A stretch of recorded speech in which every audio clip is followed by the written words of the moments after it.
नमस्कार। आज का भारत हर रोज कुछ नया कर रहा है, नई हदें पार कर रहा है। स्पेस में मिशन भेजने से लेकर अब समंदर की गहराइयों को जीतने तक।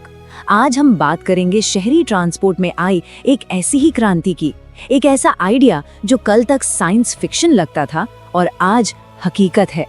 कभी सोचा है एक तेज रफ्तार ट्रेन में बैठकर किसी नदी या समंदर के नीचे से गुजरना?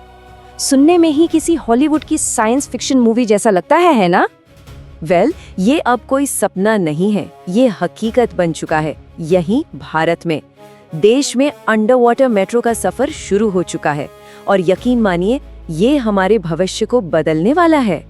तो चलिए इस कहानी की शुरुआत करते हैं उस शहर से जहां भारत में ये सपना सबसे पहले सच हुआ, कोलकाता। यहाँ हुगली नदी के नीचे बनी मेट्रो सुरंग इंजीनियरिंग का एक चीता जागता चमत्कार है। 520 मीटर ये लंबाई है उस सुरंग की जो हुगली नदी के ठीक नीचे से निकलती है। अब सुनने में शायद ये दूरी बहुत ज्यादा ना लगे, लेकिन जरा सोचिए, एक बहती नदी के नीचे पानी के इतने प्रेशर के बीच ऐसी सुरंग बनाना, ये इंजीनियरिंग का क्या कमाल होगा।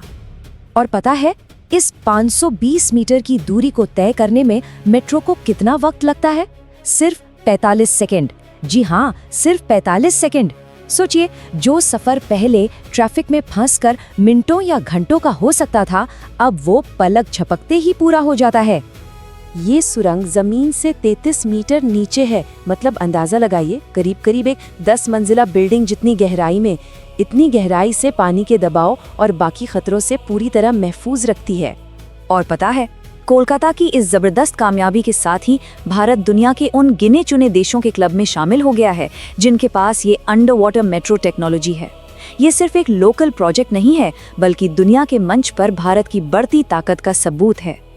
लेकिन रुकिए, कहानी यहीं कोलकाता पर खत्म नहीं होती। अरे ये तो सिर्फ शुरुआत है। अब देखते हैं कि मिशन 2030 के तहत इस क्रांति को पूरे देश में कैसे फैलाया जा रहा है। कोलकाता तो बस पहला स्टॉप था। अब देखिए, ये क्रांति पूरे देश में फैल रही है। मुंबई में अरब सागर के नीचे सुरंगों का काम जोरों पर है और कोच्चि और चेन्नई जैसे शहरों के लिए भी बड़े बड़े प्लान तैयार हो रहे हैं। अब ये सब देखकर मन में एक सवाल तो उठता ही है कि भाई, पानी के नीचे इतनी मजबूत, इतनी सेफ सुरंग आखिर बनती कैसे है? चलिए इस इंजीनियरिंग के जादू को थोड़ा करीब से समझते हैं। इस पूरे कमाल के पीछे का हीरो है ये मशीन, टनल बोरिंग मशीन या TBM। इसे आप एक बहुत ही बड़ा मैकेनिकल केंचुआ समझ सकते हैं, जो धीरे धीरे जमीन और चट्टानों को काटता हुआ आगे बढ़ता है और पानी के भारी दबाव को भी आसानी से झेल लेता है। तो होता ये है कि सबसे पहले TBM बहुत ही सावधानी से खुदाई करती है और जैसे जैसे ये आगे बढ़ती है ना, इसके पीछे पीछे कंक्रीट के बड़े बड़े मोटे टुकड़े लगते जाते हैं जो एक दूसरे में फिट हो जाते हैं। लेकिन असली जादू तो इनके बीच लगे एक खास गैस्केट में है।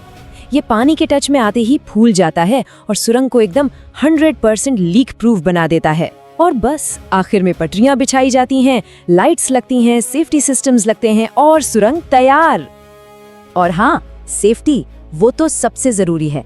इन सुरंगों में हर चीज का ध्यान रखा गया है।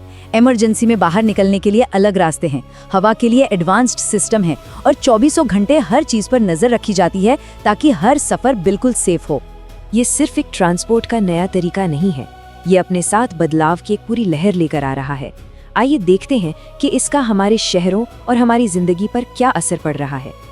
सबसे बड़ा फायदा ट्रैवल टाइम का कम होना। और क्या, प्रदूषण भी घटता है, टूरिज्म को भी बढ़ावा मिलता है। अरे जिन इलाकों के बीच नदी थी वहाँ इकोनॉमिक ग्रोथ बढ़ जाती है और हमारे शहरों के जो भरे हुए ब्रिज और सड़कें हैं ना, उन पर से भी बोझ कम होता है। और इन सारे प्रोजेक्ट्स की सबसे अच्छी बात पता है क्या है? ये है कि इनमें मेक इन इंडिया पर पूरा जोर है। सुरंग खोदने वाली मशीनों से लेकर मेट्रो के डिब्बों तक भारत अपनी खुद की टेक्नोलॉजी बना रहा है। ये आत्मनिर्भर भारत की असली पहचान है।